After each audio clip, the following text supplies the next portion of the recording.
Yeah, it's going to be a major disruption. Unfortunately, it's really kills passenger confidence at a critical time. We were just getting into the peak period for travel globally, and things were starting to look up. I mean, international travel is still down, 60+% globally, but things were improving in recent months, and particularly in Asia, where things were starting to improve for the first time. Travel is still down over 90% in Asia, international travel, that is. And it looked like we were going to, at least get below that 90% figure as we got towards Christmas. And globally, we were looking at a better figure as well. But now that's probably not going to happen. All these border restrictions, just a lot of uncertainty. Passenger confidence has been an issue, and a lack of consensus between governments in terms of travel protocols, in terms of border policies. That's been an issue throughout the pandemic, and was starting to improve, but now it's basically another big setback at a critical time because we're just a few weeks from the Christmas season. Right.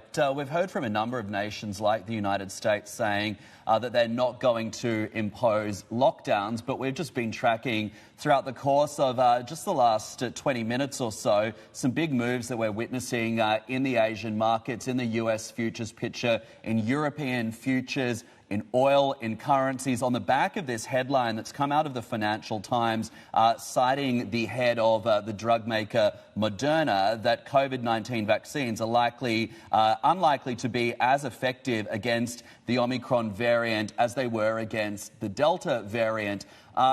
Airlines, travel groups probably not going to like to hear this. And if you already look at some of the reaction in, for instance, Singapore Airlines, we're seeing that stock tracking down in Singapore trade.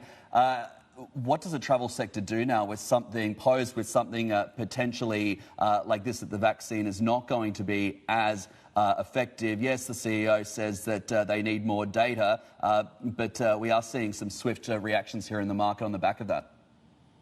Yeah, I mean, we still have to wait and see, of course. I mean, there's a lot of very quick reactions by Asian governments, but a lot of them don't necessarily make sense. I mean, we see like places like Hong Kong have been banned now from countries like India and Indonesia.